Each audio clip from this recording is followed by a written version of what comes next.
Don Javier Ortega, buenos días y feliz año. Pues muy buenos días, feliz año para ti también y para todos nuestros oyentes y contertulios y a por todas, que se dice en el foro. Por Vamos a por supuesto. todas, a no dar un paso atrás y hacer de este 2018 pues grandes éxitos para todos. Lo Ujú. decimos para todos, siempre estamos pensando desde Vox en que si es bueno para España, es bueno para cada uno de nosotros. Por supuesto. Así que hagamos un año optimista y un año de grandes resultados positivos para España. Es verdad que lo podemos ver como los graves problemas desde distintos puntos de vista, ¿no? Yo voy a tratar el que me toca más cerca. Evidentemente es inevitable, vamos a empezar diciéndolo así, es inevitable que haya desequilibrados, Ujú. criminales que cometan auténticas atrocidades. Esto es inevitable en cualquier sociedad. Ahora, lo que es verdad es que se puede minorar el riesgo, vamos a llamarlo así. Yo apuntaría a tres direcciones. La primera, la necesaria reforma del Código Penal, volviendo a instaurar lo que algunos por cobardía o por acomodación o al que dirán derogaron, que fue la prisión permanente revisable. Creemos que es una medida el que en determinados delitos de delincuentes múltiples, violadores, pederastas, por supuesto terroristas, etcétera, pues esa prisión permanente puede evitar que se produzca una reincidencia en ese delito. También es importante tener en cuenta lo que evitó o lo que evitaba la doctrina Parot, que algunos también por Sí. presiones exteriores pues la derogaron. La derogaron cuando hay otros, como Inglaterra, por ejemplo, Francia, que cuando no les interesó y consideraron que afectaba al interés de seguridad nacional, pues no aplicaron el criterio del Tribunal Europeo de Derechos Humanos. Bueno, la doctrina Parot servía en gran medida para que delincuentes múltiples, reincidentes, que tienen muy difícil, muy difícil, por no decir imposible, el no volver a delinquir, pues estuvieran otra vez en la calle. Luego ya por supuesto, no podemos olvidarnos de la ley del menor, que está permitiendo que auténticos criminales, por mucho que sean menores de edad, estén saliendo a la calle con demasiada facilidad o estén en unos centros que no son exactamente los adecuados, Sí, porque, Rafita, por ejemplo, por ¿no? ejemplo, es decir, que es Que que lleva 2000 crímenes en los claro, últimos... es que al final resulta que porque tienen 17 años, pues no pueden ser criminales, lo pueden ser. Oye, que hay que tomar las medidas si tiene 15 o tiene 16 años, pues el centro debe estar adaptado a la edad, debe estar, pero las medidas de seguridad no pueden relajarse, porque hemos visto que pueden ser criminales igual que uno de 50 años. Y por último, no olvidarnos también de otra cuestión que tiene que ver con los centros penitenciarios, los hospitales psiquiátricos penitenciarios, que fue algo que se metió dentro del tabú, de lo inaceptable. Tenemos que tener en cuenta que hay criminales que por su desequilibrio mental pues hacen muy complicado su tratamiento dentro de un centro penitenciario normal. Entonces tiene que haber este tipo de hospitales psiquiátricos penitenciarios que al final les traten en su doble condición, en la de enfermos mentales y en la de criminales, ¿no? O sea, se pueden hacer muchas cosas para minorar el riesgo y aminorar que casos como estos, pues al menos no aumenten, ¿no? Por lo menos se lleven a lo mínimo imposible de evitar, ¿no? Seguro que ha sido así, es decir, seguro que el delincuente el criminal pues ha declarado unas cosas ante la policía y en cuanto tiene contacto, que repito que es normal, que lo hacemos todos los letrados, pues el legítimo derecho de defensa le aconseja no autoinculparse, aunque tenga todas las pruebas o prácticamente todas en contra, pero si quieres poder hacer algo en la defensa de tu cliente, pues tienes que empezar porque tiene que negar la culpabilidad, porque si ya la acepta, pues te ha dejado a cero de posibilidades, ¿no? Niega esa culpabilidad, aunque luego vendrá toda la cuestión de las pruebas de ADN, toda la cuestión de los indicios más que racionales del conocimiento del lugar del crimen, etcétera, etcétera. Lo va a tener muy difícil, pero evidentemente el consejo que le ha dado a su cliente es: a partir de este momento tú dices que conocías el lugar, pero que no eras tú, en fin, abres alguna posibilidad, aunque sea una entre 100, pues de que haya podido ser otro en el que tenías conocimiento, complicidad, lo que sea, pero vamos a intentar rebajar en algo, bueno, pues que sea un homicidio, que no sea asesinato, que en vez de ser 30 años, pues sean 20. Esto es algo normal, pero Ujú. claro, parece, yo no conozco el caso, pero parece que por lo que ha trascendido a la prensa, las pruebas que maneja la Guardia Civil son bastante contundentes, ¿no? Aunque es verdad que lo mitiga, porque has comentado Claro. el caso anterior, que dentro de la tragedia que es haber perdido un ser querido, es un plus de tragedia el no conocer dónde se encuentra para poderle Sí, sí. dar sepultura, ¿no? Y poder descansar en la medida de cerrar cualquier posibilidad de que, porque hay que tener en cuenta que hasta que, por muchos indicios que haya de que una persona ha fallecido, hasta que no aparece el cuerpo, no se cierra realmente, no se certifica realmente el fallecimiento.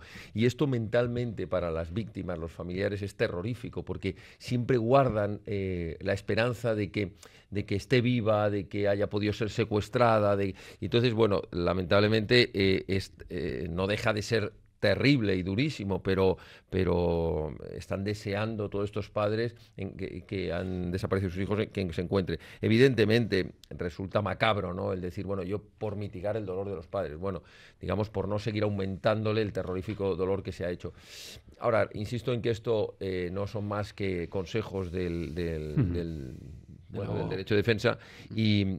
Hombre, lo de haber señalado el lugar del crimen, eso no habrá sido por consejo del derecho de defensa, porque mientras que no apareciera el cadáver, la dificultad era todavía mucho más mayor, era muy superior para probar la relación de culpabilidad. Que es lo que está haciendo el otro. El de Marta del Castillo. El autor de Marta del Castillo, que no ha revelado el sitio porque sabe que en cuanto haya cuerpo de un delito, pues... Claro, y además porque hay pruebas de ADN. Puede haber restos todavía en la piel, en lo que sea, que ya sean la certificación completa de la culpabilidad.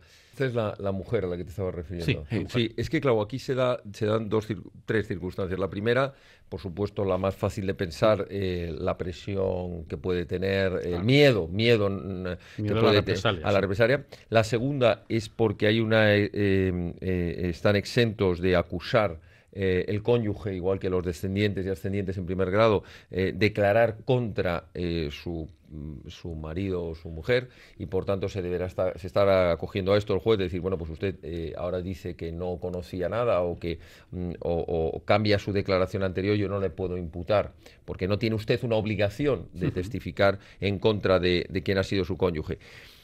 Yo tuve una experiencia cuando comenzaba con estas cuestiones del ejercicio profesional. Yo tuve que llevar la defensa de un violador múltiple, un caso que fue bastante conocido, y el momento que más me sorprendió de aquella instrucción larguísima, yo no llevé la parte del juicio, llevé la parte de la instrucción, en la que un día sí y otro también iba pasando por distintos juzgados, porque había como 15 causas abiertas en distintos juzgados. Me sorprendió cuando me dijeron en el despacho que quien estaba pagando la defensa era su mujer.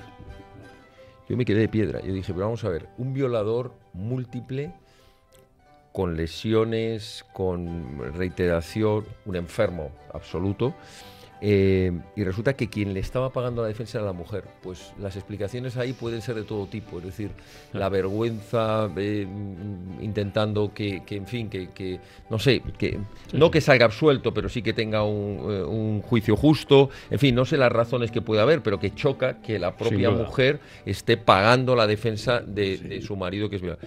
Bueno, pues estas cosas ocurren, y aquí pues me imagino que la mujer pues estará horrorizada o querrá pensar que no es verdad, o yo qué sé.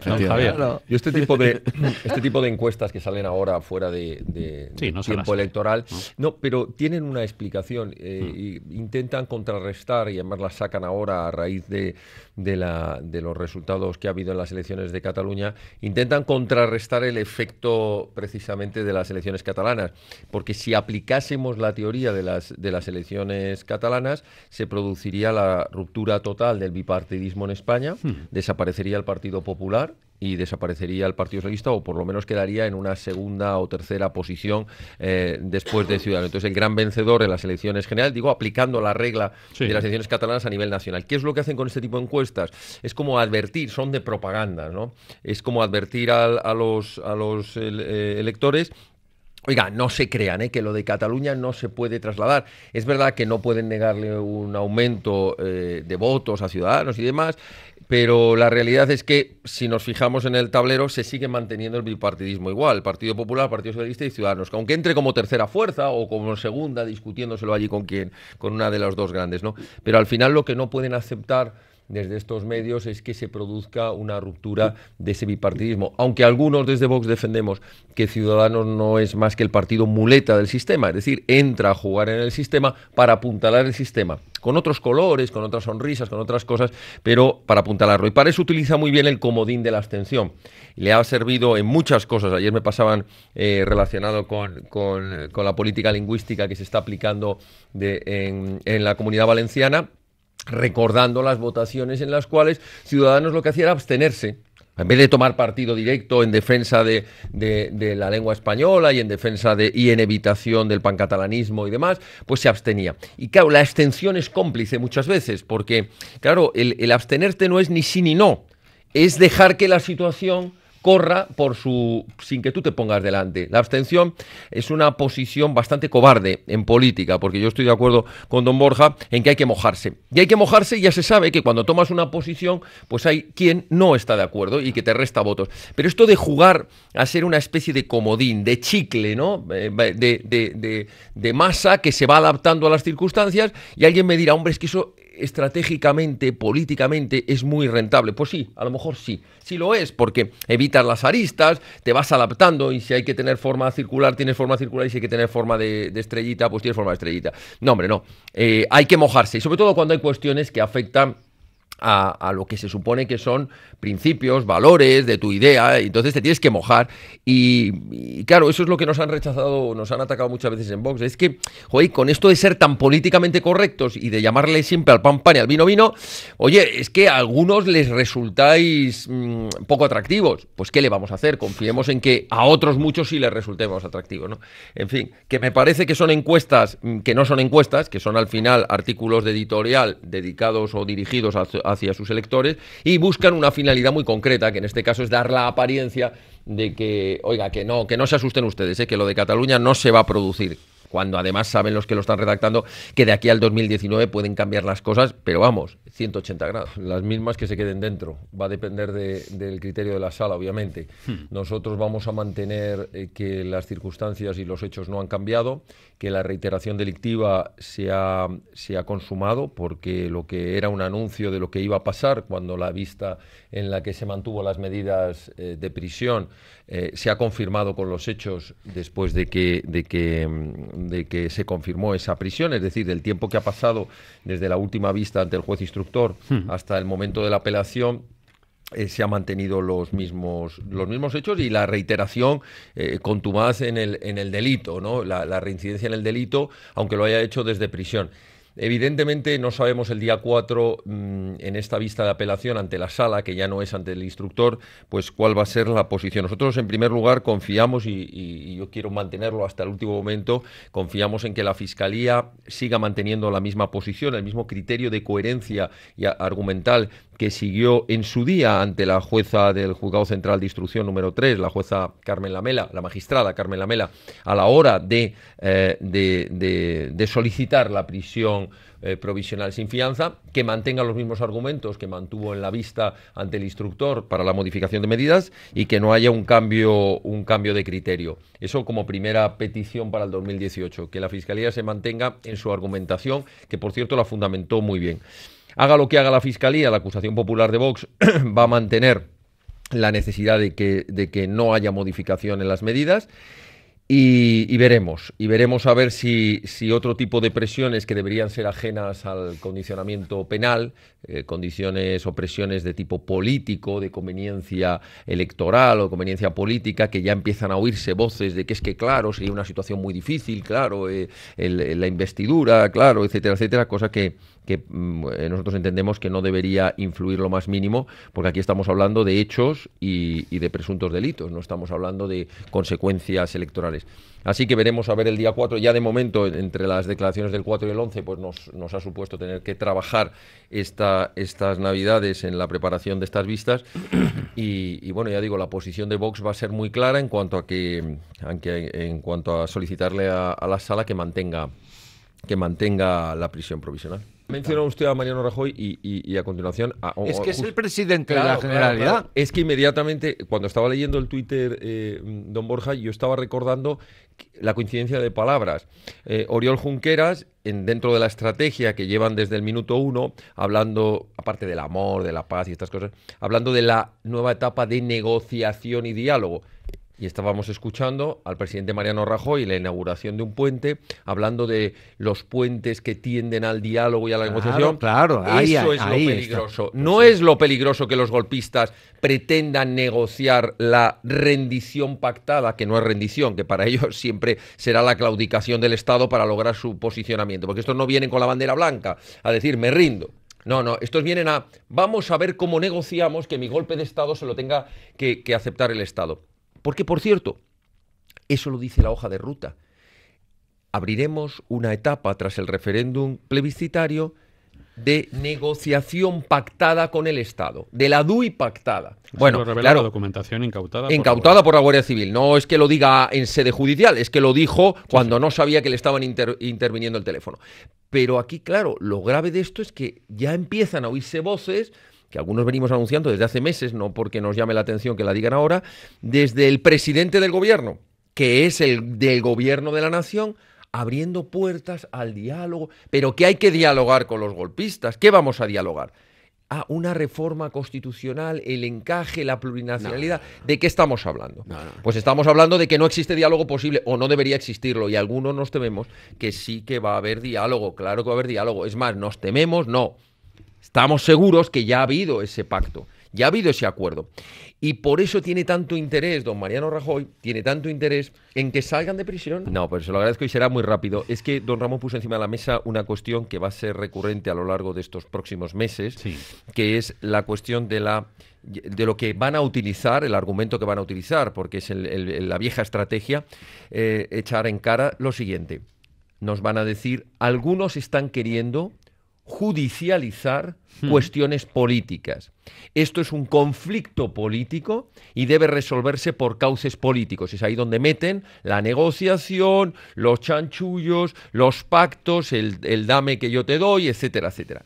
Esto es lo que van a intentar. La llamada judicialización de cuestiones políticas. Y nosotros decimos que es precisamente lo contrario, que lo que queremos es que se trate en sede judicial lo que son hechos presuntamente delictivos, presuntos delincuentes, no se les trate como políticos, sino como presuntos delincuentes y como hechos delictivos, dejando fuera de las sedes judiciales todo lo que sean repercusiones, presiones y consecuencias de tipo político, claro, que como tantas veces ha dicho el Tribunal Supremo, aunque es verdad que no lo ha cumplido siempre, deben estar ajenas a las decisiones políticas. No dicen que las ignoren, porque saben que están ahí en los medios de comunicación, pero que tienen que ser ajenas.